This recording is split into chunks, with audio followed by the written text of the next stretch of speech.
कुछ ज़रूरी बातें हैं जो मैं कहूँगा और अपने अनुभव से कहूँगा। अनुभव से इसलिए कहूँगा कि इतिहास पर बात करना कठिन काम है, और इतिहास पर बात करने के लिए जिस तरह की इतिहास चेतना और इतिहास बोध चाहिए वो हर एक में नहीं होता। और मैं कह सकता हूँ मुझ में तो उस तरह का बोध नहीं है कि मैं एक इतिहासकार की तरह इतिहास की व्याख्या करूं या वहाँ जाऊं। इस दौरान तो मैं जो बातचीत यहाँ करना चाहता हूँ वो अपनी कुछ साहित्य को पढ़ते पढ़ाते और उस क्रम में जो इतिहास को मैंने जाना समझा और जानने के क्रम में जो चीज़ें मेरी समझ में आई, मेरी बुद्धि में आई, उन चीज़ों की मैं बातचीत करूँगा। आज़ादी के 75 साल उत्सव के रूप में सत्ता प्रतिष्ठानों द्वारा मनाया जाना और उसको उत्सव मनाए जाने के लिए तरह तरह के उपक्रम करना और संस्थाओं को निर्देशित करना, ये काम हो रहा है, हम सब देख रहे हैं।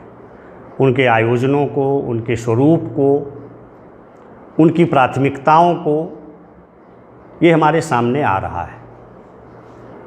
पहला सवाल तो ये है कि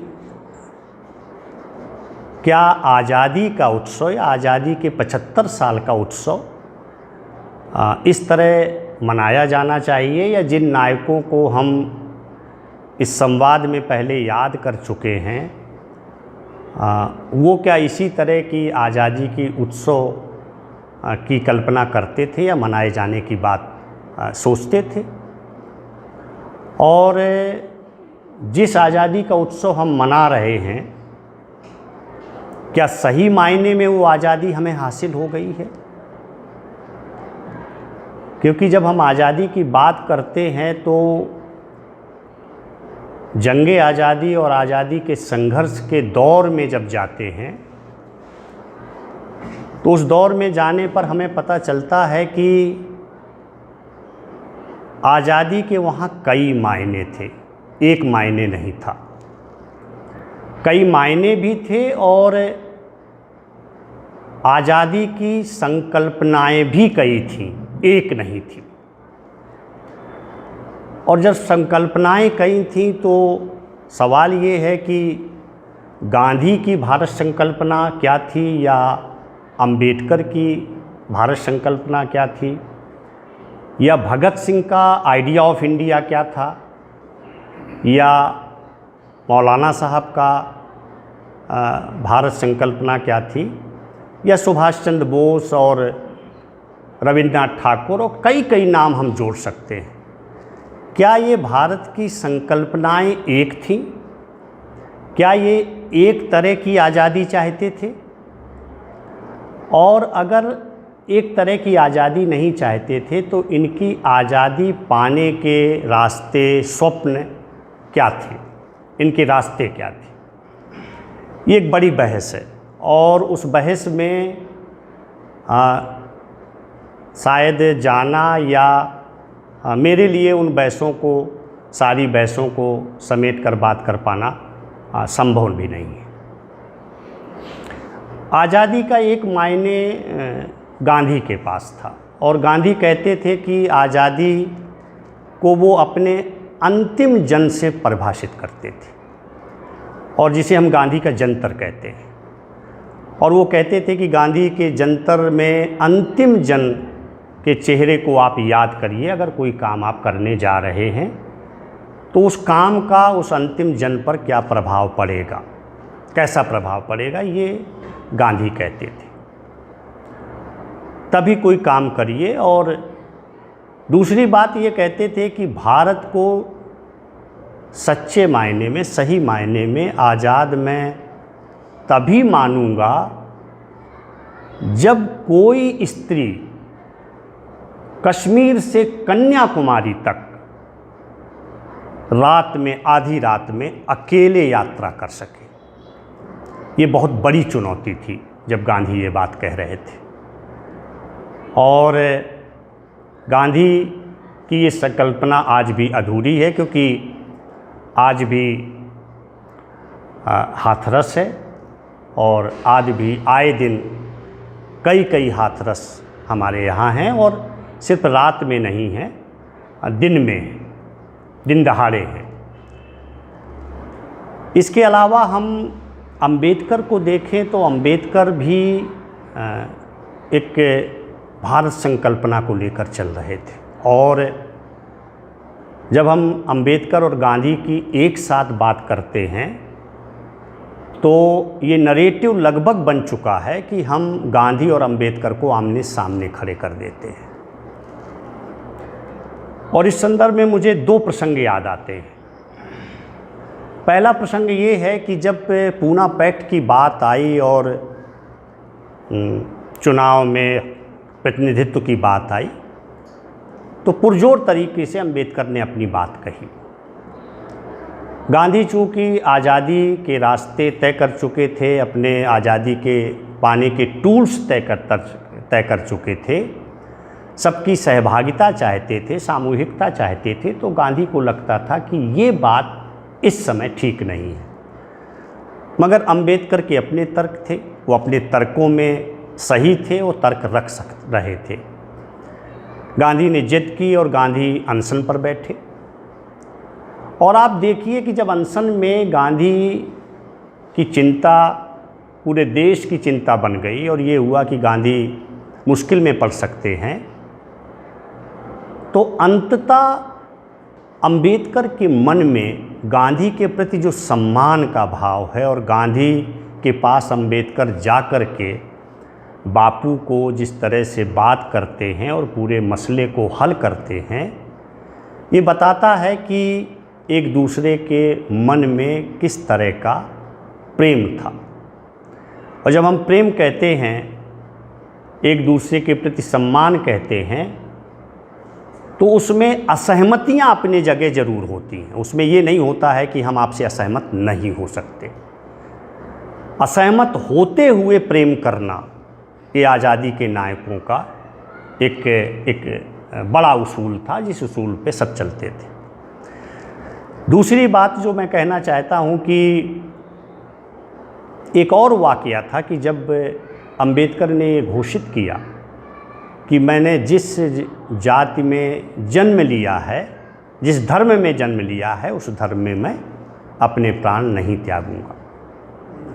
और बहुत सारे कयास लगाए गए। उनको कहा जाता है, अमूमन कह देते हैं बगैर पढ़े हुए अंबेडकर को लोग, कि वो अंग्रेज परस्त थे। और ये इतना बड़ा आरोप किसी बड़े नायक पर लगा देना, तो ये बात आई कि वो हो सकता है ईसाई हो जाएं या किसी और धर्म को ग्रहण कर लें। मगर ये जब बातचीत हुई और बातचीत के क्रम में लोगों ने कहा कि बापू के पास गए और बापू से कहा कि बापू आप बात करिए, कहीं ऐसा ना हो। और बापू को ये कहा गया कि अगर वो कोई और धर्म ग्रहण करते हैं तो जो हिंदू समाज है वो बढ़ जाएगा, टूट जाएगा। एक प्रसंग है कि बापू का संदेश जाता है और अंबेडकर सेवाग्राम आते हैं, और सेवाग्राम में बापू की कुटी के बाहर बापू अंबेडकर के कंधे पर हाथ रख करके टहलते हैं, और लगभग वो 56 मिनट की बातचीत है। उस बातचीत में अंबेडकर बापू से ये कहते हैं कि मैं कोई ऐसा काम नहीं करूँगा जिससे कि समाज में कोई बिखराव आए या टूटन आए, या ये आश्वस्त करते हैं वो। ये दो घटनाएं ये बताती हैं कि इस नरेटिव पर हमें पुनर्विचार करना चाहिए। हमें वही काम नहीं करना चाहिए जो अन्य लोग कर रहे हैं या उधर के लोग कर रहे हैं।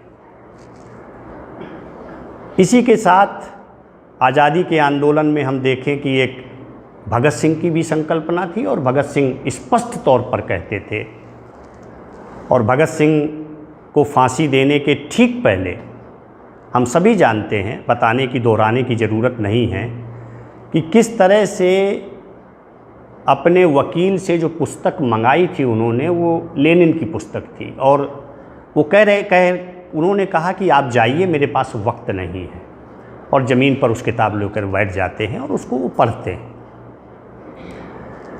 अपने विचारों में स्पष्ट थे, अपनी भारत संकल्पना में स्पष्ट थे, और वो कहते थे कि सिर्फ राजनीतिक आज़ादी हमें नहीं चाहिए। और बहुत संक्षेप में उन्होंने लिखा है, बहुत कम लिखा है, और उनके दस्तावेज हमारे सामने आ गए हैं, मगर स्पष्ट कहते थे कि हमें राजनीतिक के साथ हमें आर्थिक आज़ादी चाहिए, हमें सामाजिक आज़ादी चाहिए, समाज के जो निचले तबके के लोग हैं उनको आगे लाना होगा, हमें एक बराबरी का समाज बनाना होगा। अपने विचारों में स्पष्ट थे। रविन्द्रनाथ ठाकुर को जब हम देखते हैं तो एक और बड़ा स्वप्न लेके वो चल रहे थे, और आप जानते हैं कि 14 के पहले उनको नोबेल पुरस्कार मिला, उसके पहले वो, क्योंकि एक राष्ट्रवाद की भी एक बड़ी बहस थी, और हमारा राष्ट्र कैसा होगा, हमारा नेशन कैसा होगा, ये भी चल रहा था। और टैगोर जब यूरोप के देशों में और पश्चिमी देशों में होकर के आए थे तो उसको बहुत नज़दीक से, आधुनिक राष्ट्र को बहुत नज़दीक से देख करके टैगोर आए थे, और आए थे तो उन्होंने ये देखा था कि ये तो ऐसा राष्ट्र है जो एक रंग का है, एक रंगी है, और ये राष्ट्र हमारे लिए उपयोगी नहीं है। उनकी पुस्तक भी आ गई है राष्ट्रवाद नाम से, और उनके जो निबंध हैं वो हिंदी में आ गए हैं, और मेरे ख्याल से जहाँ तक मुझे याद है NBT ने छापा है उसको। तो वो स्पष्ट थे कि हम जिस तरह के बहुसांस्कृतिक, बहुभाषाई और बहुधार्मिक समाज में रहते हैं उसमें एक रंग का राष्ट्रवाद नहीं चल सकता है, और वो ये जानते थे कि ये जो डाइवर्सिटी है, जो विविधता है, ये हमारी बहुत बड़ी ताकत है। मैं कहना ये चाहता हूँ कि अलग अलग विचारों के लोग आज़ादी के संघर्ष में अलग अलग रास्ते अपनाते हुए अपनी घोर असहमतियों के बावजूद वो भारत का एक स्वप्न देख रहे थे, और मैं समझता हूँ कि ये स्वप्न उन नायकों ने जो देखा था वो स्वप्न आज हमने देखना छोड़ दिया है। सपना हमसे छूट गया है, सपना हमारे हाथों से फिसल गया है, हम सपने नहीं देखते। पंजाबी कवि पाश ने कहा है कि सबसे खतरनाक होता है हमारे सपनों का मर जाना, मुर्दा शांति से भर जाना, सुबह उठकर दफ्तर जाना, शाम को दफ्तर से घर आना। एक अदद सपना अगर किसी भी मनुष्य के पास नहीं है, वो सपना छोटा हो सकता है, बड़ा हो सकता है, वो सपना समाज के छोटे हिस्से को हो सकता है, एक वर्ग को ले सकता है, एक राष्ट्र को लेके हो सकता है, मगर सपने हम नहीं देखते, क्योंकि हमारे इन सपनों को स्थापन कर दिया गया है और एक और सपना हमें दिखाया जा रहा है। ये जो और सपने लाए गए हैं और ये जो सपनों के सौदागर आए हैं, उन्होंने हमारे आज़ादी के संघर्ष को, हमारी कुर्बानियों को, हमारे साझा संकल्पों को, साझी लड़ाइयों को, साझे बलिदान को, साझी विरासत को धूमिल कर दिया है। इस मायने में ये भारत संवाद इसलिए महत्वपूर्ण है, और मैं इन संवादों को बाद में जब अपलोड होते हैं तो मैं सुनता हूँ, मैं देखता हूँ, क्योंकि चुप रह कर के कोई बदलाव नहीं हो सकता है। और हम जानते हैं कि आज़ादी के आंदोलन में हम सफल इसलिए हुए कि हमारे पास एक सबसे बड़ा संवाद धर्मी नायक अगर कोई था तो वो गांधी थे। घोर असहमति में भी वो संवाद करने के लिए तैयार रहते थे, आमंत्रित करते थे। मैं गांधी के उन स्थितियों को बताना चाहता हूं कि गांधी के प्रार्थना जो सभाएं होती थीं, उनके प्रार्थना प्रवचन कई खंडों में आ गए हैं, वो हमें देखना चाहिए। और एक किताब जो सुधीर चंद्र की आई है, गांधी एक असंभव संभावना, उस किताब में वो गांधी के अंतिम दिनों को याद करते हैं और अंतिम दिनों की नोआखाली से लेकर के बिरला हाउस में और उन सभाओं को याद करते हैं जो प्रार्थनाएं सभाएं होती हैं। गांधी के यहाँ उस समय कई लोग आ रहे थे, कई दल के आ रहे थे, हिंदू आ रहे थे, मुसलमान आ रहे थे और बड़े उग्र रूप में आ रहे थे, आक्रोशित होकर के आ रहे थे। और गांधी से एक दल ने जो मिलने आया, उन्होंने ये कह दिया, किसी दल ने, कि आप मर क्यों नहीं जाते।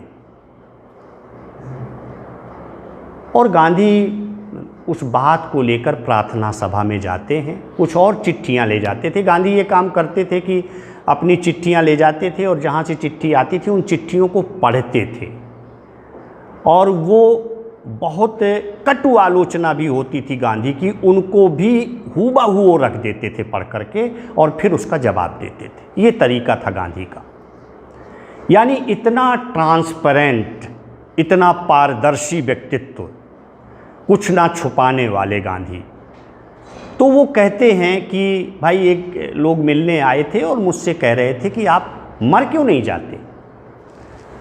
और वो कहते हैं कि ये वाकया सुधीर चंद्र की किताब में है, वो कहते हैं कि मैं कलयुगी आयु जीना चाहता था, मैं चाहता था कि 125 वर्ष में जीऊँ,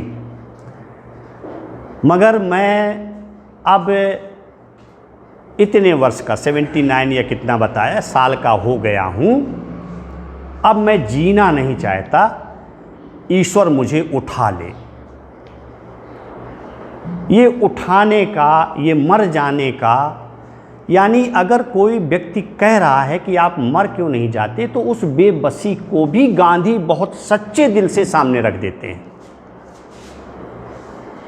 एक बात किसी गांधीवादी व्यक्ति ने कही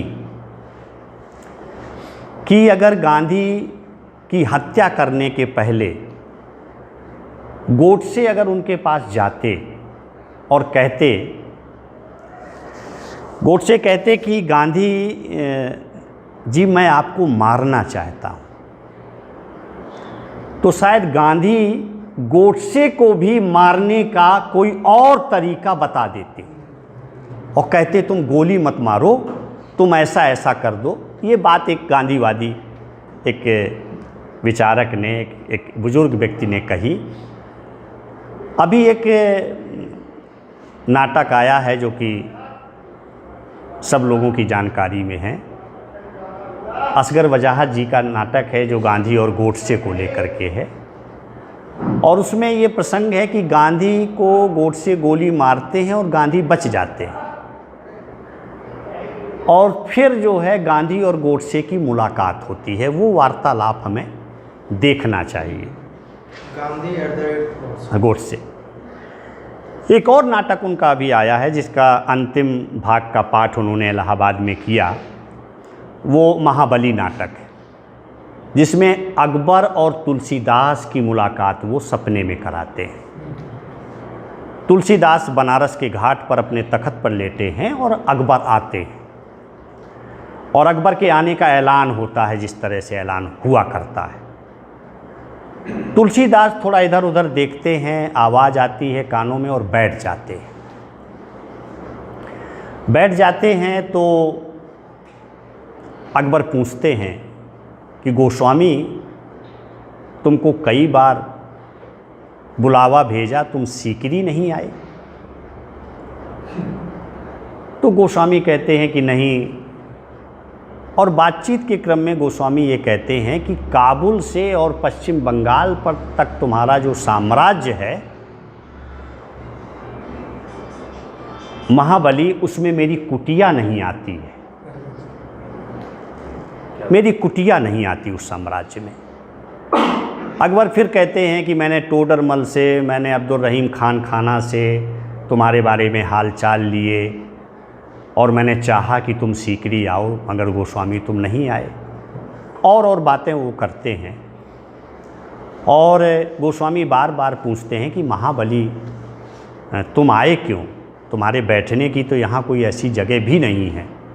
अकबर कहते हैं कि जब मैं तुम जैसे लोगों को देखता हूँ तो मैं मिलने के लिए बेचैन हो जाता हूँ, और उसी बेचैनी में मैं मिलने आया हूँ।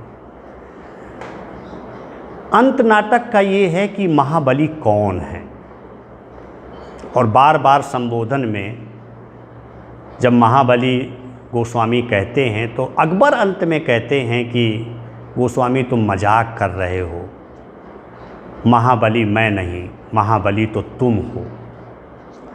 और वो कहते हैं कि एक लेखक किस तरह से टाइम और स्पेस के पार चला जाता है, अमर हो जाता है।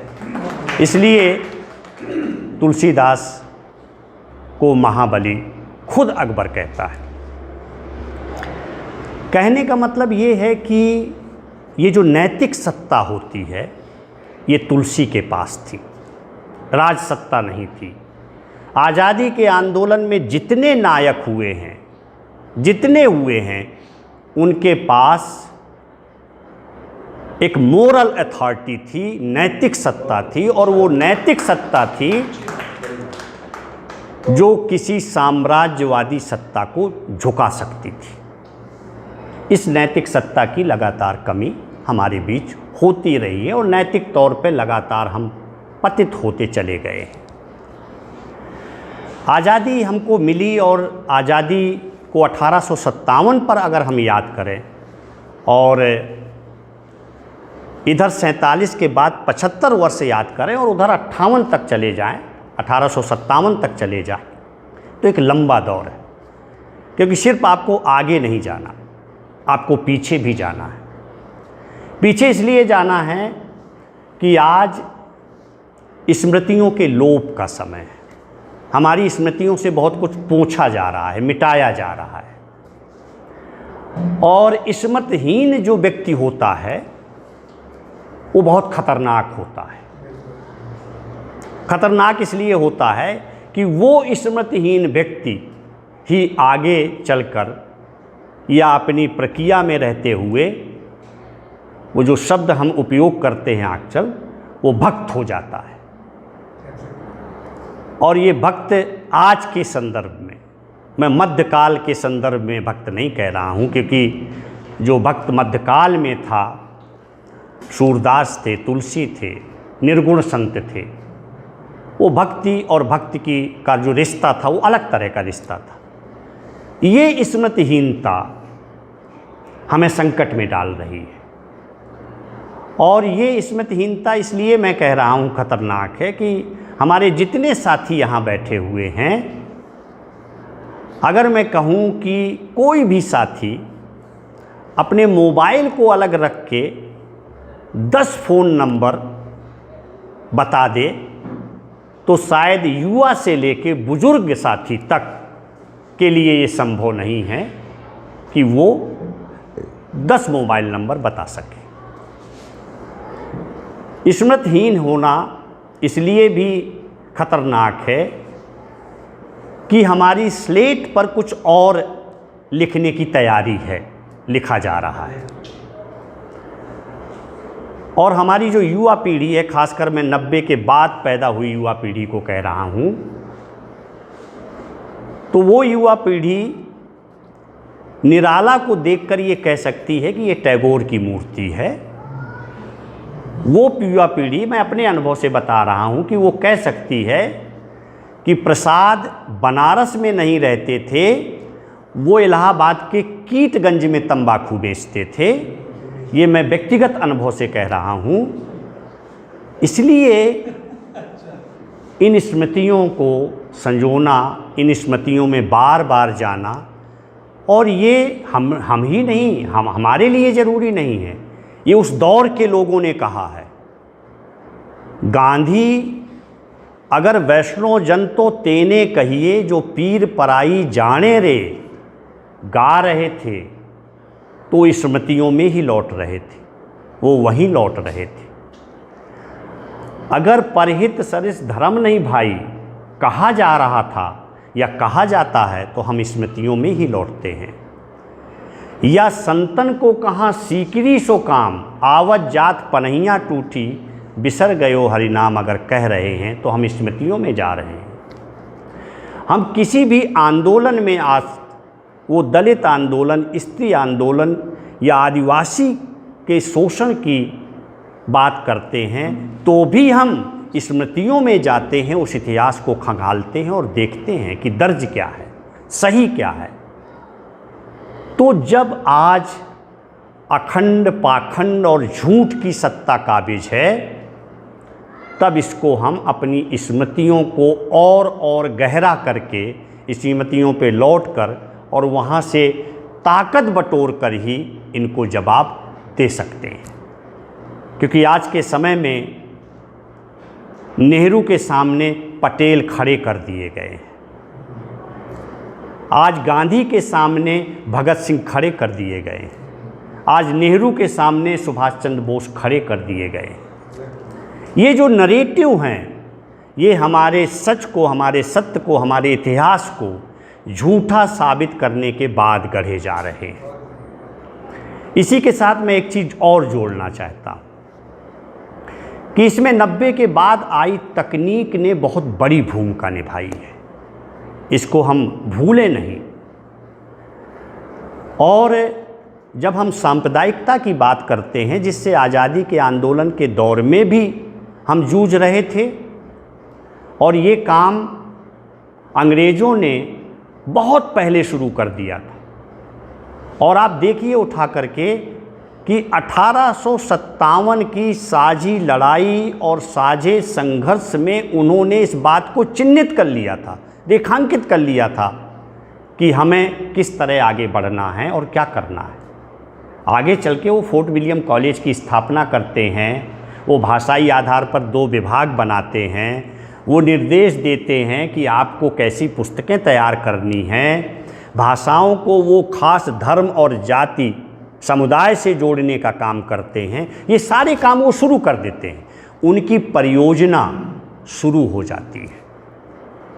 आज़ादी के आंदोलन में एक काम और करते हैं अंग्रेज, और वो काम ये करते हैं कि वो एक नरेटिव लेके उस समय भी आते हैं। ये आज का नरेटिव नहीं है, ये आप जब कनेक्ट करेंगे तो ये बातें समझ में आएंगी कि जब अंग्रेज आते हैं तो अंग्रेज पूरे मध्यकाल को डार्क एज घोषित करते हैं, अंधकार युग घोषित करते हैं। और हम सब अध्यापक, प्राध्यापक, बड़े बड़े लोग उस मध्यकाल को हिंदी साहित्य का स्वर्ण युग कहते हैं, जिसको अंग्रेज़ों ने डार्क एज कह दिया, अंधकार युग कह दिया। और उन्होंने कहा कि हम आपको प्रकाश की ओर ले चल रहे हैं, हम आपको आधुनिक बना रहे हैं, हम सभ्य बना रहे हैं। ये नरेटिव तो गढ़ा गया, आप पिछड़े। ये काम उन्होंने उस समय किया, और उस समय तकनीक नहीं थी, उस समय दूसरे संसाधन थे, दूसरे तरीके थे, मगर ये काम तो उन्होंने किया। उन्होंने कहा आपके पास विज्ञान नहीं है, आपके पास ज्ञान नहीं है, और सारे भारतीय देशज ज्ञान को, जो कबीर मध्यकाल में आँखन देखी बात कह रहे थे, अनुभव सिद्ध बात कह रहे थे, उस सारे ज्ञान विज्ञान को, हमारी कविता को, हमारे साहित्य को परे ढकेल के कहते हैं कि नहीं, हम आपको सभ्य बनाएंगे, हम आपको आधुनिक बनाएंगे। और इस तरह से उन्होंने देशेर कथा, एक पुस्तक है और उसका देश की बात नाम से अनुवाद हुआ है और NBT से छपी है, मैनेजर पांडे जी ने लंबी भूमिका लिखी है। उस देशेर कथा को कभी आप देखिए, उसमें इस बात का जिक्र है कि अंग्रेज़ों ने उस दौर में आपकी चित्त विजय की थी, यही शब्द है, चित्त विजय की थी, आपके चित्त को हर लिया था। वो जो कह रहे थे उसी को आप मान रहे थे, और उसी को मानते हुए उन्हीं की एजुकेशन सिस्टम में जाते हुए और एक मध्य वर्ग उन्होंने तैयार कर दिया था। और उस ग्रेट इंडियन मिडिल क्लास ने दो तरह की भूमिका निभाई। संघर्ष में भी भागीदारी की और अंग्रेजों के भी साम्राज्य को पुख्ता करने में मदद की। ये दोनों काम किए और ये आज़ादी मिलने तक ये काम हुआ। तो अंग्रेज़ों ने 1857 में, आप जानते हैं कि एक अखबार जो कि बेदार वक्त ने निकाला था और अजीमुल्ला खां संपादक थे, बेदार वक्त उसके मुद्रक थे, और पयामे आज़ादी अखबार जब निकाला उन्होंने दिल्ली में 1857-58 के दौर में, उस अखबार में मुद्रक को, प्रकाशक को, संपादक को तो फांसी दी गई, मौत के घाट उतारा गया। ये पहला उदाहरण है इतिहास में कि अगर किसी व्यक्ति के पास पाठक के तौर पे उसकी प्रति मिल गई तो उस पाठक को भी मौत के घाट उतारा गया। और तो मैं कहना ये चाहता हूँ कि इस खतरे को उन्होंने भांप लिया था और वो जान रहे थे, क्योंकि औद्योगिक क्रांति हो चुकी थी, प्रेस आ चुका था, प्रेस की आज़ादी की पूरी परिकल्पना वो जानते थे कि इसके खतरे क्या हैं, इसलिए वो सचेत थे और वो बहुत समझ के आगे बढ़ रहे थे। ये जो चित्त विजय थी, और मैं यही कह देना चाहता हूँ कि जिस ग्लोबलाइजेशन, भूमंडलीकरण की बात हम करते हैं, जो पिछले 30 वर्षों में अपने दूसरे तीसरे चरण में पहुँच रहा है, ये कोई अचानक घटी पर घटना नहीं है। ये एक अनवरत चलने वाली प्रक्रिया है जो साम्राज्यवाद के दौर में भी चल रही थी और नव साम्राज्यवाद, नव उपनिवेशवाद के दौर में भी एक अन्य रूप में वो आ रही है। निश्चित तौर पर पूंजीवाद की बहस में जाएंगे तो एक जो औद्योगिक पूंजीवाद था, इंडस्ट्रियल कैपिटलिज्म था, वो आज के दौर में जिस रूप में फाइनेंशियल कैपिटलिज्म, वित्तीय पूंजीवाद के रूप में आया है, तो उसने अपनी सारी परिघटना को बदल दिया है, अपने सारे स्वरूप को बदल दिया है। वो उसी रूप में नहीं आएगा। वो विश्व विजय में जब निकलेगा तो वो फौज फाटे के साथ नहीं निकलेगा, सेनाओं के साथ नहीं निकलेगा। उसके पास एक दूसरे तरह की सत्ता है जिसको हम पूंजी कहते हैं, कैपिटल कहते हैं। और पूंजी आज की तारीख में सर्वोच्च देवता के रूप में प्रतिष्ठित है, उससे बड़ा देवता कोई नहीं है। और वो चलायमान है, वो चलायमान है। वो आप हिंदुस्तान में हैं, कल वो चीन जा सकती है, जापान जा सकती है, वो ऑस्ट्रेलिया जा सकती है। वो नंदीग्राम में अगर संघर्ष होता है, सिंगूर में संघर्ष होता है, तो वो अपनी पूंजी बटोर के गुजरात पहुंच सकती है, बशर्ते उसको जो चाहिए वो हमारी सत्ता प्रतिष्ठानों ने मुहैया करा रखा है, हमारी सरकारों ने दे रखा है। फ्री की ज़मीन, फ्री की बिजली, फ्री के पानी। तो विकास का जो मॉडल है, इसको भी हमें समझना होगा कि आज़ादी के आंदोलन के समय विकास के मायने क्या थे, मनुष्य के मायने क्या थे। हम आज़ाद हुए और आज़ाद होने के बाद आप देखिए कि आज़ाद होते ही कह दिया गया कि ये दाग दाग उजाला, क्योंकि लोग गौर से देख रहे थे कि जो आज़ादी मिली है, जो भगत सिंह कहते थे, वो आज़ादी ये नहीं है।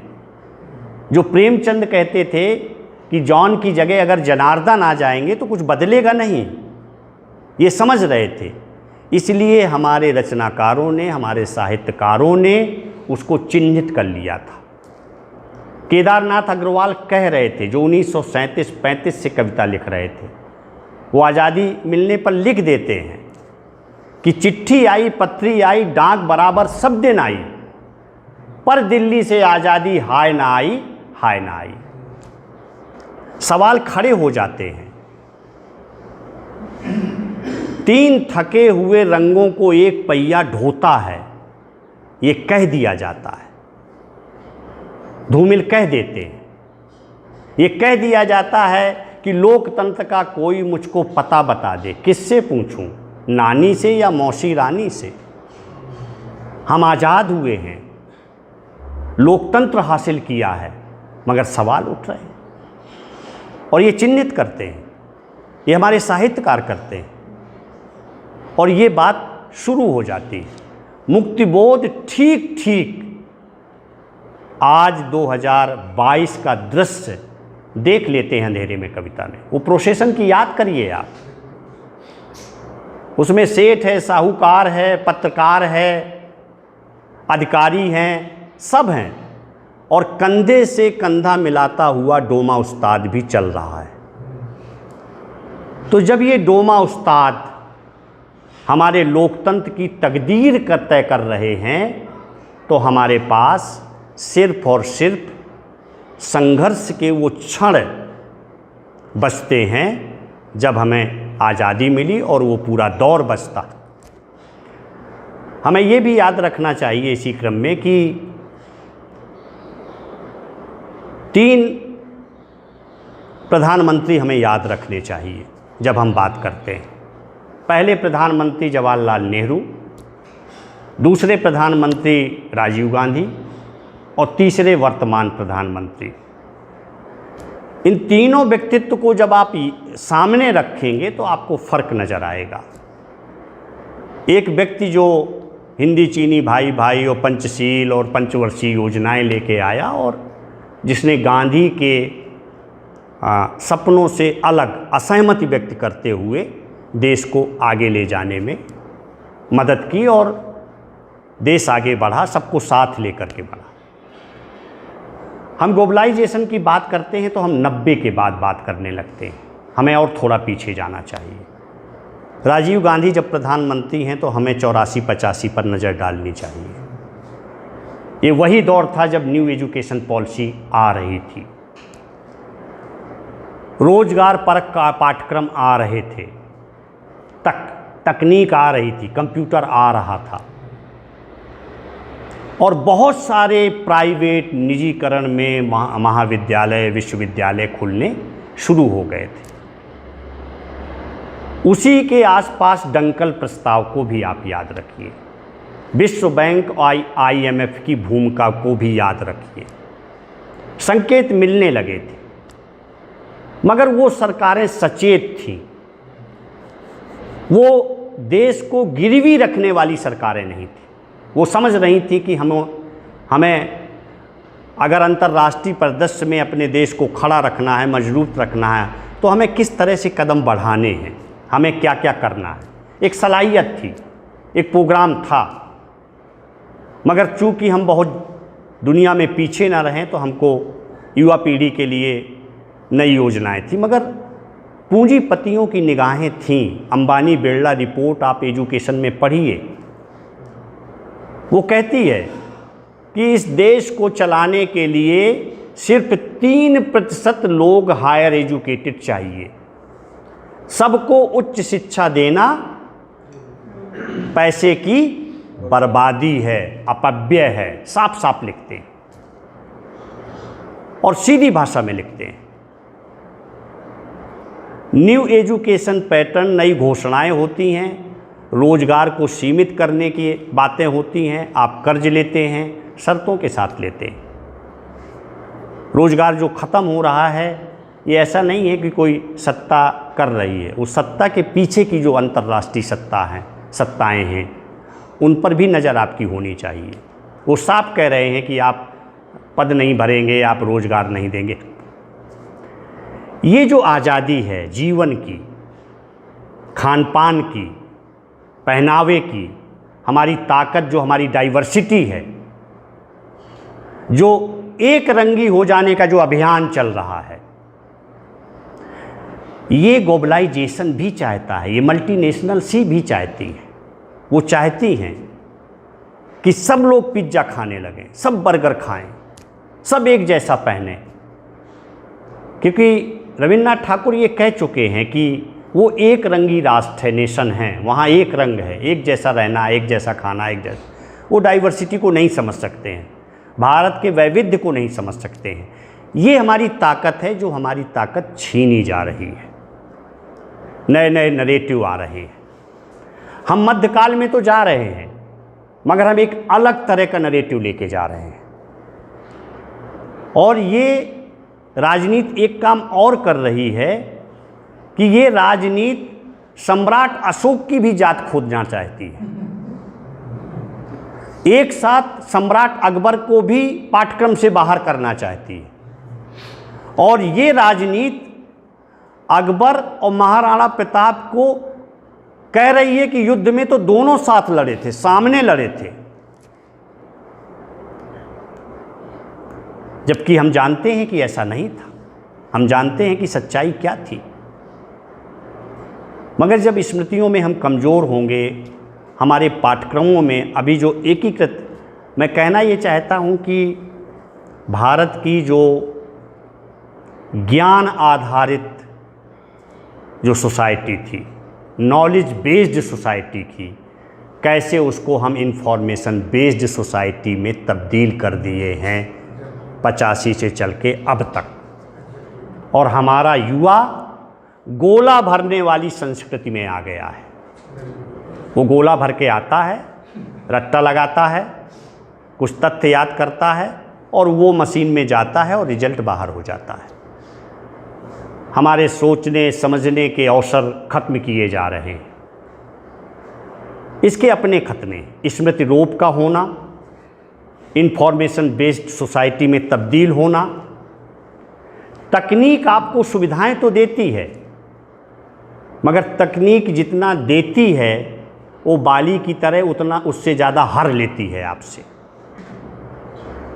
द्रोणाचार्य ने तो आपसे एक अंगूठा मांगा था, तकनीक ने आपके दोनों अंगूठे ले लिए, दोनों अंगूठे आपके चले गए।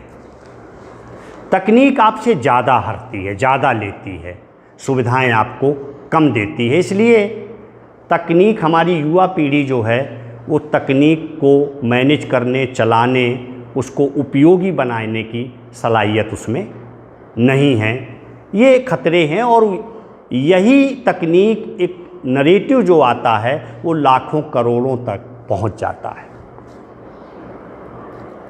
बात थोड़ा सा लंबी हो रही है, इसलिए अब मैं इसको समेटना चाहूँगा और बातचीत के दूसरे हिस्से में आना चाहूँगा।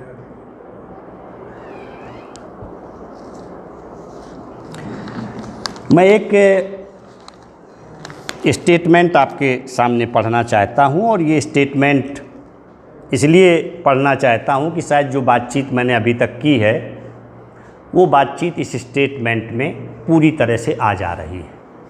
जो हम सोचते हैं, जो हम कह रहे हैं, जो हमारी चिंताएं हैं, वो दुनिया के अनेक हिस्सों में बैठे हुए बड़े चिंतकों और विचारकों की कैसी चिंताएं रही हैं और बहुत पहले वो व्यक्त की जा चुकी हैं। और जब ये हम पढ़ते हैं तो हमारे अपढ़ और अनपढ़ होने का बोध होता है कि ये चीज़ें तो कही जा चुकी हैं, बहुत पहले कही जा चुकी हैं।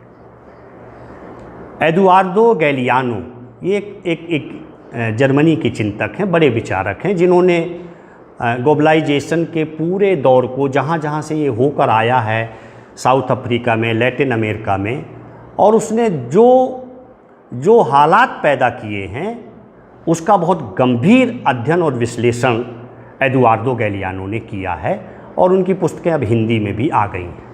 वो कहते क्या हैं?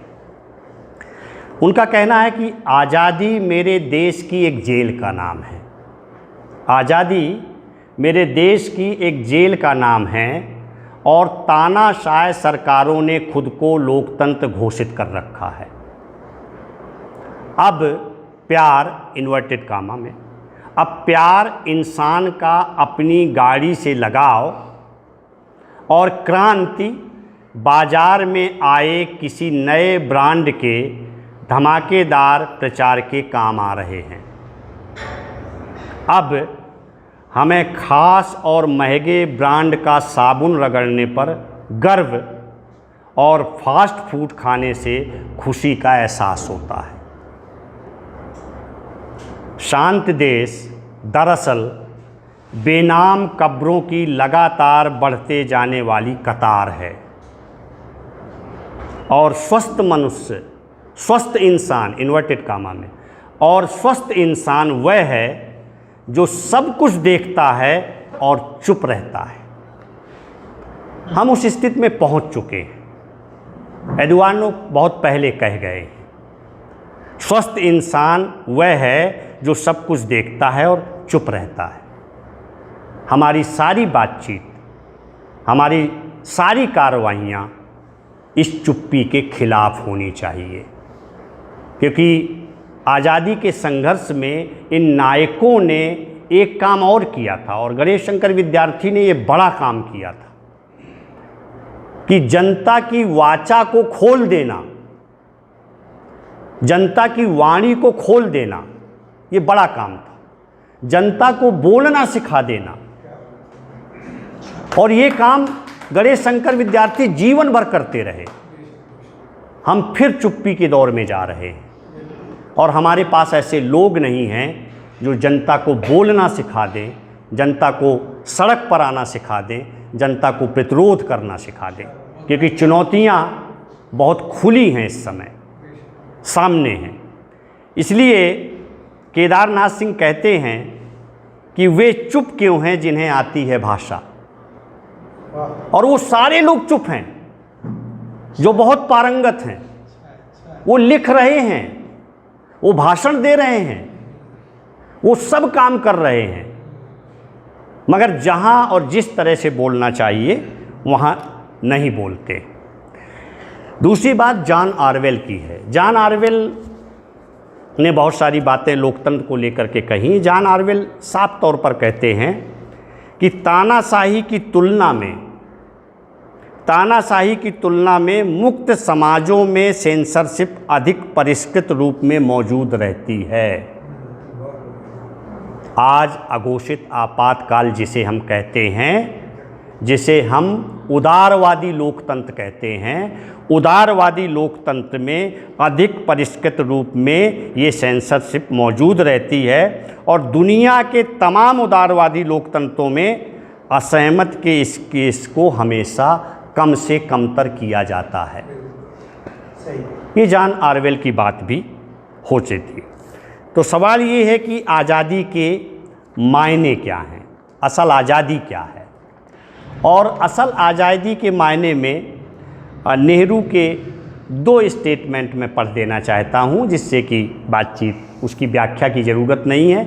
नेहरू का एक स्टेटमेंट 15 अगस्त 1950 का है, और नेहरू का दूसरा स्टेटमेंट 15 अगस्त 1960 का है, 10 साल बाद का।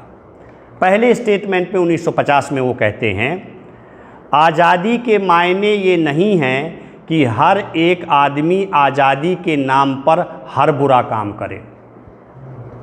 आप अपने ख्यालात का आज़ादी से इजहार कीजिए, लेकिन उसके मायने ये नहीं है कि सड़क या अखबारों में हर एक को गालियां दीजिए, क्योंकि फिर तो ऐसी बातों से हमारी सारी ज़िंदगी गिर जाएगी। ख़ास तौर से आज़ादी के मायने ये नहीं हैं कि लोग उस आज़ादी के नाम से उसी आज़ादी की जड़ें खो दें। अगर कोई ऐसा करे तो जाहिर है कि उसका मुकाबला होता है, उसे रोकना होता है। ये मुकाबला और ये रोकना ये नहीं हो रहा है, और इस बात को वो समझ रहे थे कि आज़ादी किन परिस्थितियों में मिली है और आज़ादी के असल मायने क्या हैं, और आज़ादी खतरे में पड़ेगी तो हमें रोकना कैसा है। दूसरा स्टेटमेंट नेहरू का 60 में आया, 15 अगस्त को। आज़ादी आई, इंडिपेंडेंस आई, किसके लिए आज़ादी आई, किसके लिए इंडिपेंडेंस आई? क्या वह चंद लोगों के लिए आई, जवाहरलाल के लिए आई, कि उसको आपने चंद रोज के लिए प्रधानमंत्री बना दिया? जवाहर आएंगे और जाएंगे, और लोग भी आते हैं जाते हैं, लेकिन हिंदुस्तान तो आता ही है, जाता नहीं है, और रहेगा तो फिर सबके लिए। जो हिंदुस्तान के 40 करोड़ आदमी हैं और औरतें हैं और बच्चे हैं, जो आज़ादी के हिस्सेदार हैं, वारिस हैं, उनको इससे पूरा फ़ायदा मिलता है, तब आज़ादी पूरी होगी। तो हम आज़ादी को बचा भी नहीं पा रहे, और आज़ादी सबके लिए है, पूरे लोगों के लिए, हर हिस्से के लिए है, उसको भी हम दे नहीं पा रहे हैं। तो संकट ये है। इसलिए मुक्तिबोध ने बहुत पहले बहुत सारी बातें कह दी थी। गणेश शंकर विद्यार्थी को हम लोग जो पढ़ते पढ़ाते हैं पाठ्यक्रमों में पढ़ते हैं, पाठ्यक्रमों से बाहर बहुत कम बात होती है उनकी, और उनको या तो हम उनके जन्मदिन पर याद कर लेते हैं या उनकी शहादत पर याद कर लेते हैं जो 25 मार्च 1931 में हुई। और ये फौरी तौर पर, रस्मी तौर पर याद करना शायद उनका जो योगदान है, उनकी जो पत्रकारिता है, उनकी जो राजनीतिक चेतना है, उसके साथ न्याय नहीं है। क्योंकि गणेश शंकर विद्यार्थी ऐसे व्यक्तित्व नहीं थे जिनको आप बहुत कम समय में या बहुत फौरी तौर पर याद करें।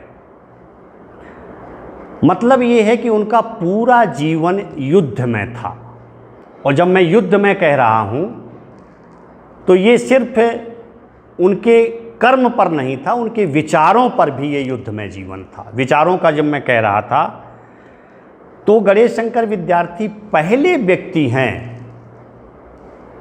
जो तिलक, गांधी, भगत सिंह, सुभाष चंद्र बोस और अंबेडकर के राजनीतिक विचारों में फर्क कर रहे थे।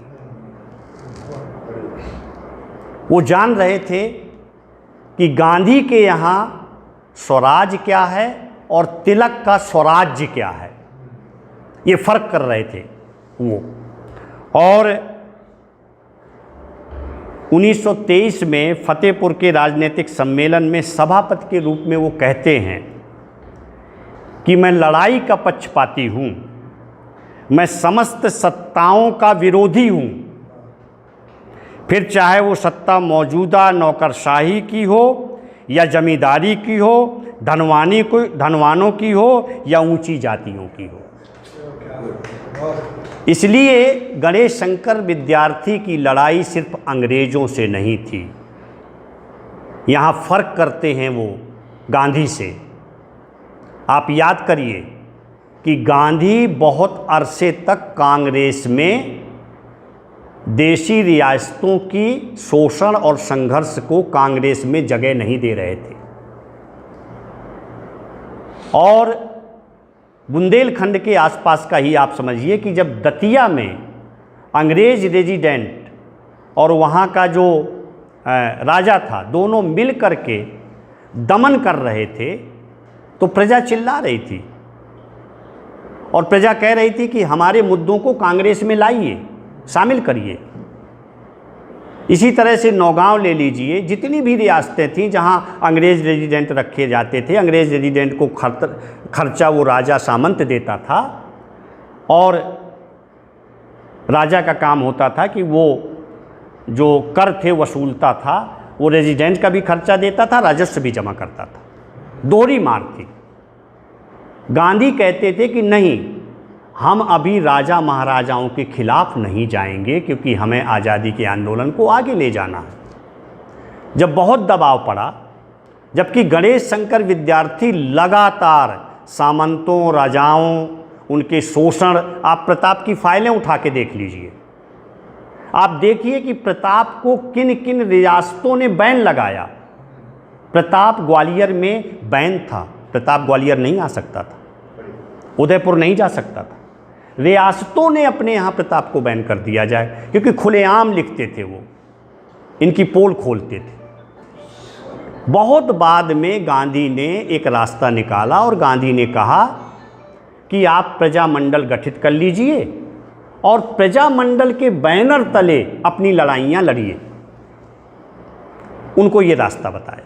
बहुत बाद में जाकर के कांग्रेस ने फिर प्रजामंडल के मुद्दों को उनको शामिल किया और वो सिलसिला लड़ाई का आगे बढ़ा। इस बात को गणेश शंकर विद्यार्थी चिन्हित कर रहे थे, इसलिए वो कहते हैं नौकरशाही हो, साम्राज्यवाद हो, पूंजीपत हो, जमींदार हो, धनवान हो और ऊंची जातियों की सत्ता, वर्ण व्यवस्था के मामले में वो बिल्कुल साफ थे। गणेश शंकर विद्यार्थी के यहाँ आप हरिजन शब्द नहीं पाएंगे। गांधी का हरिजन शब्द अस्वीकार करते थे वो। गणेश शंकर विद्यार्थी के यहाँ दलित शब्द बार बार मिलेगा, ये उनकी राजनीतिक चेतना को बताता है। ये बताता है कि फ़र्क क्या है गांधी में। गांधी से वो असहमत होते थे, वो गांधी के साथ थे, और गांधी से की उनकी मुलाकात लखनऊ में जब होती है और 1916 में प्रताप के दफ्तर में वो इनवाइट करते हैं, आतिथ्य स्वीकार करते हैं गणेश शंकर विद्यार्थी का। ये गणेश शंकर विद्यार्थी मानते थे कि हमारा सबसे बड़ा नायक गांधी है। ये भी मानते थे कि गांधी के पास सबसे बड़ा हथियार सत्याग्रह है, सत्य के प्रति आग्रह है, और इस सत्य के प्रति आग्रह को उन्होंने अपनी पत्रकारिता में खोजा, उसको परीक्षित किया, और उसी सत्य के आग्रह को जनता तक ले गए अपने प्रताप के माध्यम से। इस सत्य के आग्रह को उन्होंने छोड़ा नहीं। यानी जब आज सच को छुपाकर अखंड झूठ को सामने लाया जा रहा है लगातार, गणेश शंकर विद्यार्थी सच को सच की तरह कहते थे और सच की तरह सामने भी लाते थे, और सामने लाकर जनता की वाचा को, जनता के मुंह को खोलते थे, प्रेरित करते थे। और यही कारण नहीं था कि वो रायबरेली के किसान आंदोलन में भागीदारी करते हुए और निलहे जो चंपारण के नील की खेती वाले किसान, रायबरेली के किसान को मिलाकर जब कुली नाम से वो पुस्तिका निकालते हैं तो उस पुस्तिका को जब्त कर लिया जाता है। प्रताप के प्रेस ने उसको छापा था। और गणेश शंकर विद्यार्थी की जो ट्रेनिंग है उसको आप देखिए कि मुगावली के एक स्कूल में उनके पिता अध्यापक थे, और गणेश शंकर विद्यार्थी 1907 तक, 1890 का जन्म है उनका, 7 तक उनके हाथ में अरबी और फारसी की पत्रिकाएं और अखबार होते थे। उनका लेखन उर्दू में शुरू हुआ था। जब मैं ये कह रहा हूँ तो आप समझ सकते हैं कि उनके व्यक्तित्व की जो निर्मित थी, उस निर्मित के पीछे एक कंपोजिट कल्चर, एक साझा संस्कृति की विरासत थी जिसको वो लेकर आए थे। इसीलिए उनमें इतना साहस था। वो सांप्रदायिकता को लेकर के बहुत स्पष्ट थे, और गांधी जब खिलाफत आंदोलन का साथ देते हैं और उस खिलाफत आंदोलन में मौका पाकर वो बहुत सारे मुल्ले और मौलवी जो कट्टर थे मुस्लिम समुदाय के, वो जब पार्टिसिपेट करते हैं तो गणेश शंकर विद्यार्थी चेता देते हैं कि इनकी ज़रूरत नहीं है, हमारे आंदोलन में इनके आने से बहुत फ़र्क पड़ेगा और कमज़ोर होंगे हम। यानी गणेश शंकर विद्यार्थी समान रूप से हिंदू और मुस्लिम कट्टरता को निगेट करते थे, आलोचना करते थे, खुलकर लिखते थे। इसलिए वो बड़े पत्रकार थे, इसलिए वो बड़े राजनीतिक कार्यकर्ता थे। 29 जनवरी 31 की जेल डायरी में उसने लिखते हैं कि जीवन भर अमानवीयता, असज्जनता के विरुद्ध लड़ता रहा, ईश्वर बल दे कि आगे भी मैं लड़ता रहूं। आप ये देखिए कि शुरुआत में उनकी जो पढ़ाई हुई वो मैंने बताया कि उर्दू और फ़ारसी, और उस दौर में यहाँ पर आप जब देखेंगे तो जो विक्टोरिया कॉलेज है, जो महारानी लक्ष्मीबाई कॉलेज है, आप सब जानते हैं। इसके पहले ये लश्कर मदरसा था, और लश्कर मदरसा में फ़ारसी और संस्कृत दो ही चीज़ें पढ़ाई जाती थी। यहाँ पढ़ाई ही होती है। हमारे जितने भी उस दौर के बड़े स्कूल थे या कॉलेज थे, उनमें यही भाषाएं थी। हिंदी निर्मित हो रही थी, और भारतेंदु कह गए हैं कि हिंदी नए चाल में ढली 1873 में, 1873 में नए चाल में ढली। तो नए चाल में ढलने का मतलब ये था कि तब तक प्रयास ये हो रहे थे, मगर खड़ी बोली हिंदी उस तरह से साहित्य में भी और संघर्ष में भी संघर्ष की भाषा नहीं बन पाई थी। ये गांधी ने, पुरुषोत्तम दास टंडन ने, राजगोपालाचारी ने, और इस तरफ आप कभी ध्यान दीजिए कि हिंदी आंदोलन जो है आज़ादी के दौर का है, उसमें ज़्यादातर जो बड़ी भूमिका है वो बड़ी भूमिका अहिंदी भाषी लोगों की है। आप नाम देख लीजिएगा, 8-10 नाम जो आएंगे, संस्थाओं के निर्माण से लेकर के हिंदी को संघर्ष की भाषा बनाने में उनका दौर था। इसलिए शुरू में वो भारत मित्र पढ़ते हैं, बंगवासी पढ़ते हैं, और बहुत कम उम्र में, बचपन में ये कहिए, सरस्वती की जितनी फाइलें थीं जब तक प्रकाशित थीं वो सब पढ़ डालते हैं गणेश शंकर विद्यार्थी। इसलिए उनकी रुचि ये बताती थी कि उस दौर के जो सबसे महत्वपूर्ण अखबार थे, पत्रिकाएं थीं, उसको वो पढ़ रहे थे, और इसी में पंडित सुंदरलाल के संपर्क में आते हैं और कर्मयोगी के साथ वो जुड़ जाते हैं। कर्मयोगी में काम करते हुए वो इसके बाद पृथ्वीनाथ स्कूल में अध्यापक हो जाते हैं और वहाँ से 1910 में त्यागपत्र दे देते हैं। महावीर प्रसाद द्विवेदी का ध्यान जाता है उनकी तरफ कि ये कौन व्यक्ति है जो इतने प्रखरता के साथ राजनीतिक चिंतन और बहुत साफगोई के साथ विद्यार्थी नाम से अपने लेख लिख रहा है, आर्टिकल लिख रहा है, और वो सरस्वती में उनकी मदद के लिए वो उनको जोड़ लेते हैं। इसलिए जो महावीर प्रसाद द्विवेदी का एक वाक्यांश मैं पढ़ देना चाहता हूँ। वो कहते हैं कि जब तक मेरे पास रहे गणेश ने बड़ी मुस्तैदी और बड़े परिश्रम से काम किया। उनकी शालीनता, उनकी सज्जनता, परिश्रमशीलता और ज्ञानार्जन की सदिच्छा ने मुझे मुग्ध कर दिया। जब सरस्वती से श्री गणेश की काफ़ी ख्याति हो गई तब अभ्युदय के अधिकारियों ने उन्हें अपने यहाँ खींच लिया। गणेश को मैंने सदा अपना छोटा भाई या लड़का समझा। ये बड़े पत्रकार थे, सरस्वती के संपादक थे, जो बहुत दिशाओं में काम कर रहे थे, लिख रहे थे, संपादन कर रहे थे। वो गणेश शंकर विद्यार्थी को बहुत कम उम्र में, क्योंकि उनको पूरी उम्र 40 साल की मिली, 40 साल में उनकी शहादत हो गई, तो बहुत कम उम्र में महावीर प्रसाद द्विवेदी ने उनकी मेधा को, उनके व्यक्तित्व को जान लिया था, परख लिया था।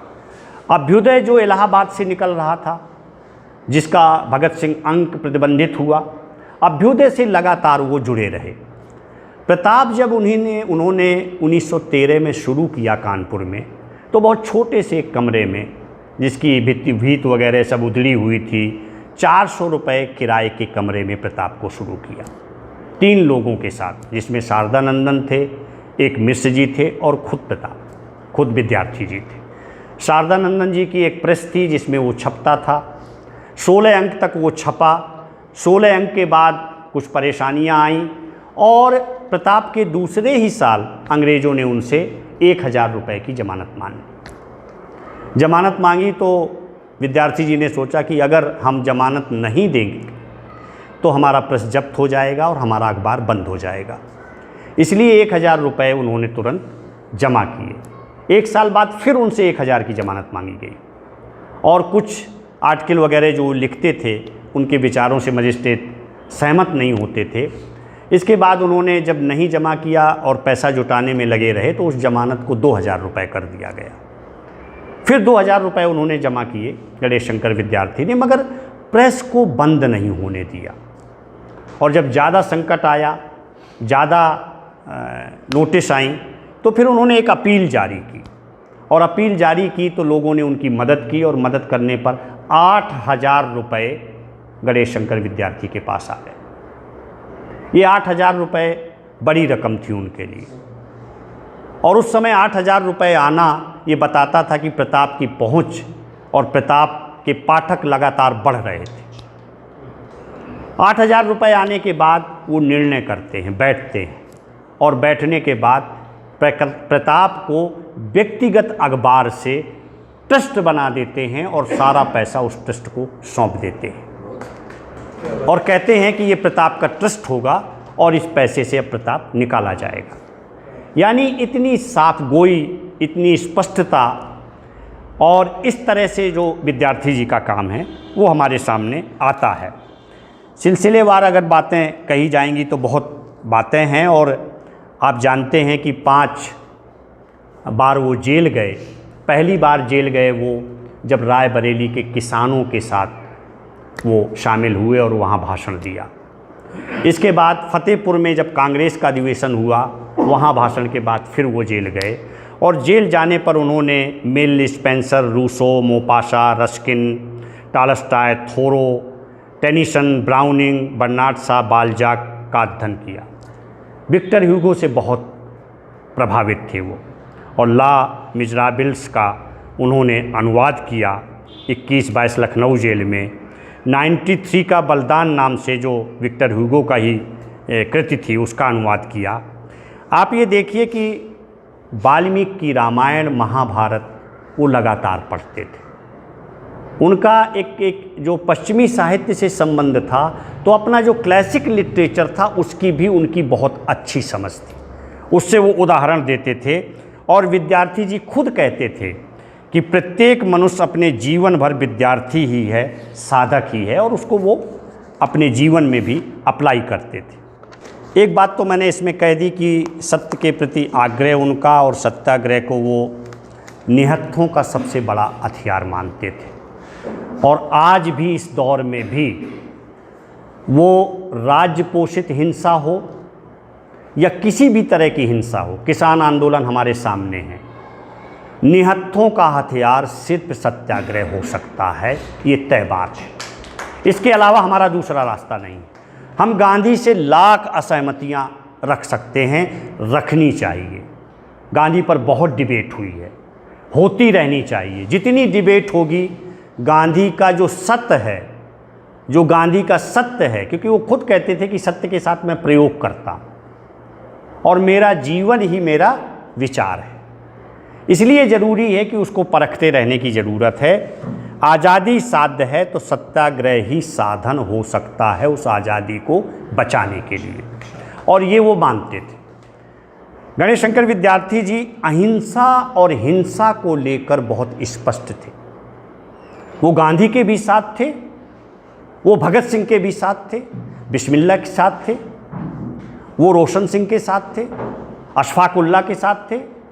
और जो काकोरी कांड हुआ, काकोरी ट्रेन डकैती हुई, उस डकैती में तन मन धन से उन्होंने मदद की, बाकायदे उन्होंने लिखा। और उनका प्रताप कार्यालय में ये जो क्रांतिकारी थे ये रुकते थे, इनकी मदद करते थे, इनको रास्ते बताते थे। भगत सिंह से जाकर इंटरव्यू किया है, और उनका इंटरव्यू है और बहुत तीखे प्रश्न किए हैं विद्यार्थी जी ने।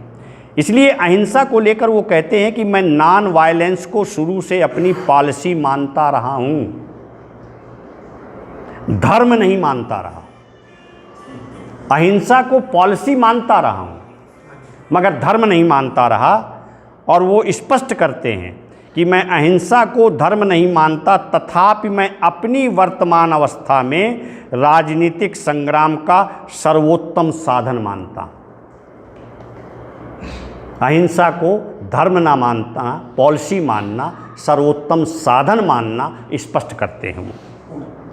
लाहौर षड्यंत्र केस के समर्थन में 1929 में कह देते हैं और स्पष्ट करते हैं।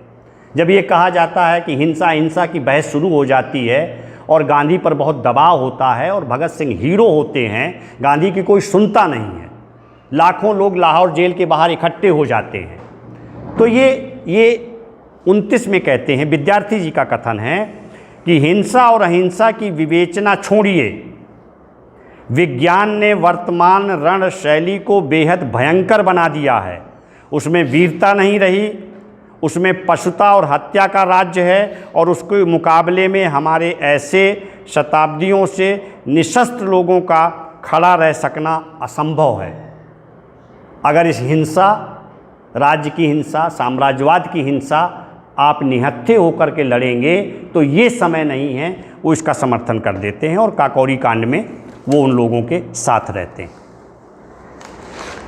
जनता की वाचा को तोड़ा, ये बात मैं कह चुका हूँ अपनी बातचीत के क्रम में। उसमें जनमत का मार्गदर्शन किया, ना बोलने वाले समाज को बोलने वाले समाज में तब्दील करने में बड़ी भूमिका विद्यार्थी जी ने निभाई है।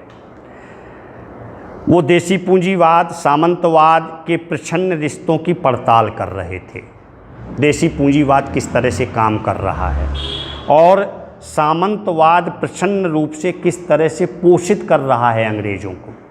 अंग्रेज़ों की आप अगर देखना चाहते हैं इसको, तो लगान फिल्म की कुछ अंग्रेज़ों और सामंतों की पार्टियां देखी। ऐसी पार्टियां बहुत होती थी जिसमें सामंत अपने परिवार के साथ जाते थे, उन पर निगाह थी और उनके समाचार प्रताप में वो छापते थे कि फला महाराजा कहाँ गया था और क्या कर रहा था। धौलपुर से एक अखबार निकलता था हिंद नाम से और हिंद राजस्थान नाम से। वो अखबार एक ही काम करता था, राजाओं की पोल खोलता था। उस अखबार ने एक बार सिंधिया की पोल खोली और सिंधिया घराने पर सीरीज लिखी और उस अखबार को यहाँ से खदेड़ा गया बंद करना, तो यहाँ से उठा के प्रेस ले गया और झांसी में खोलकर सिंधिया की पोल खोलने लगा। ऐसे भी किस्से हैं हमारे बीच में। इसलिए पूंजी और श्रम के अनुपात को समझ रहे थे और अध्ययन कर रहे थे, और यही कारण था कि विद्यार्थी जी जब तक जीवित रहे कानपुर की मजदूर सभा के सर्वसम्मत से अंतिम दौर तक अध्यक्ष रहे और एक बड़ी हड़ताल उन्होंने कानपुर में करवाई। जो व्यक्ति पत्रकारिता कर रहा है, चिंतन के स्तर पर सारी राजनीतिक विचारों को, धाराओं को समझ रहा है, किसान के साथ खड़ा है, मजदूर के साथ खड़ा है, इसके साथ वो क्रांतिकारियों की हिंसा को भी जब समय होता है समर्थन भी कर रहा है कि नहीं ठीक किया इन्होंने। धर्म के बारे में वो बहुत स्पष्ट थे और राष्ट्रीय आंदोलन को लेकर के जो धर्म की स्थिति थी वो कहते हैं देश में, और वो धर्म का जो रूप था वो मानते थे कि धर्म निहायत व्यक्तिगत चीज़ है। धर्म आपके घर के अंदर है, उसको बाहर मत लाइए, उसको दिखावा मत करिए, उसके आधार पर बांटिए नहीं समुदायों को। वो लिखते हैं कि देश में धर्म की धूम है और इसके नाम पर उत्पात किए जा रहे हैं। धर्म का मर्म जाने बिना इसके लिए जान लेने और देने के लिए तैयार हो जाते हैं। ये सटीक है आज के दौर में। ऐसे लोग कुछ भी समझते बूझते नहीं हैं, दूसरे लोग इन्हें जिधर जोत देते हैं ये लोग उधर ही जुत जाते हैं। खिलाफत आंदोलन की बात मैंने की कि खिलाफत आंदोलन को लेके वो बहुत स्पष्ट थे और कहते थे कि देश की आज़ादी के लिए वो दिन बहुत बुरा था जिस दिन आज़ादी के आंदोलन में खिलाफत, मुल्ला, मौलियों और धर्माचार्यों को स्थान दिया जाना आवश्यक समझा गया। वो गांधी से डिफ़र करते हैं इस बात को लेकर के, खिलाफत आंदोलन को लेकर स्पष्ट कहते हैं। इसलिए गांधी जी की बातों को वो कहते हैं, चेताते हैं लोगों को, लिखते हैं कि गांधी जी की बातों को ले उड़ने से पहले हर व्यक्ति का कर्तव्य है कि वो पहले उसका मर्म समझ ले। बापू ने कहा, बापू ने कहा, बापू ने कहा, वो कहते हैं इससे काम नहीं चलेगा। समझिए क्या कहा, क्या नहीं कहा। हिंदू राष्ट्र को लेकर वो हमेशा और बहुत सारा लिखा है कि हिंदू राष्ट्र नहीं हो सकता, नहीं बन सकता, और देश में कहीं कहीं राष्ट्रीयता के ना भाव को समझने में गहरी भूल की जा रही है। हर रोज़ इसके प्रमाण हमें मिलते रहते हैं। यदि हम इसके भाव को अच्छे तरीके से समझ चुके होते तो इससे जुड़ी बेतुकी बातें सुनने में ना आती। और वो हिंदू और मुस्लिम दोनों सांप्रदायिकता को नकारते हैं। अंतिम बात कि विद्यार्थी की मृत्यु पर गांधी क्या कहते हैं। और आप जानते हैं कि उनकी जब हत्या हुई और वो दंगा रोकने के लिए चले गए, भीड़ में घुस गए, और संभवतः 9 मार्च को उनको रिहाई हुई थी जेल से, और 25 मार्च की ये घटना है। भगत सिंह को फांसी होती है, तनाव होता है, दंगे शुरू हो जाते हैं। कानपुर में हैं वो निकल जाते हैं सुबह से अकेले, और बहुत सारे लोगों को रोकते भी हैं। बहुत सारे लोग घरों में लौट जाते हैं, दोनों समुदाय के लोग लौट जाते हैं। मगर एक जगह ऐसा होता है कि जहाँ लोग आते हैं और हमला करते हैं और बहुत बुरी तरह हत्या होती है गणेश शंकर विद्यार्थी की। उनकी लाश कई दिनों तक रखी रहती है, पहचानी नहीं जाती। और गांधी ये कहते हैं, बाहर हैं, संभवतः कराची में हैं, और वो 27 तारीख को ये कहते हैं 2 दिन बाद कि विद्यार्थी जी का पता नहीं है, मुझे ऐसे लगता है कि शायद उन्हें उनकी हत्या कर दी गई है। गांधी ये कहते हैं, संभावना जताते हैं। और वो लिखते हैं कि पर ये जहर किसी भी तरह क्यों ना हो, इतना गहरा बैठ गया है कि कदाचित गणेश शंकर विद्यार्थी के समान महान आत्मत्यागी और नितांत वीर पुरुष का खून भी आज हमारे मन से इसे धो डालने के लिए काफ़ी ना हो। ये गांधी कहते हैं 27 को। आगे लिखते हैं, उनका खून अंततोगत्वा दोनों कौमों को एक करेगा। कोई समझौता हमको बांध नहीं सकता, लेकिन जैसी वीरता गणेश शंकर विद्यार्थी ने दिखाई है, उससे एक ना एक दिन अवश्य ही पाषाण से पाषाण हृदय भी पिघल उठेंगे और पिघल कर एक हो जाएंगे।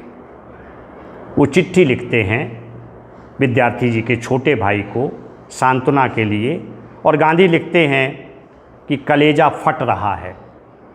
गणेश शंकर की इतनी शानदार मृत्यु के लिए शोक संदेश नहीं दूंगा। चाहे आज ऐसा ना हो, परंतु उनका पवित्र खून किसी दिन अवश्य ही हिंदुओं और मुसलमानों को एक करेगा, उनकी मिसाल अनुकरणीय सिद्ध हो। और गांधी ने लिखा भी है कि मैं गणेश शंकर विद्यार्थी जैसी मौत चाहता, ये लिखा है उन्होंने। तो मेरा कहना ये है कि मित्रों, बात आज़ादी या आज़ाद हुए 75 साल की है, मगर हमें ठीक ठीक इतिहास बोध के साथ, समझ के साथ संघर्ष के उन दिनों में लौटना होगा, वहाँ से ऊर्जा लेनी होगी। और निश्चित तौर पर सिर्फ जो हमारे आसपास लोग हैं, हम विचार लोग हैं, हमारे साथ चलने लोग हैं, उनकी वाचा को तोड़ने, उनको प्रतिरोध की भूमिका में लाने का काम अगर गणेश शंकर विद्यार्थी के माध्यम से, उनके काम के माध्यम से, उनके जीवन के माध्यम से, विचार के माध्यम से अगर हम कर सकते हैं, तो शायद यही हमारी उनके लिए सच्ची श्रद्धांजलि हो सकती है। बहुत धन्यवाद।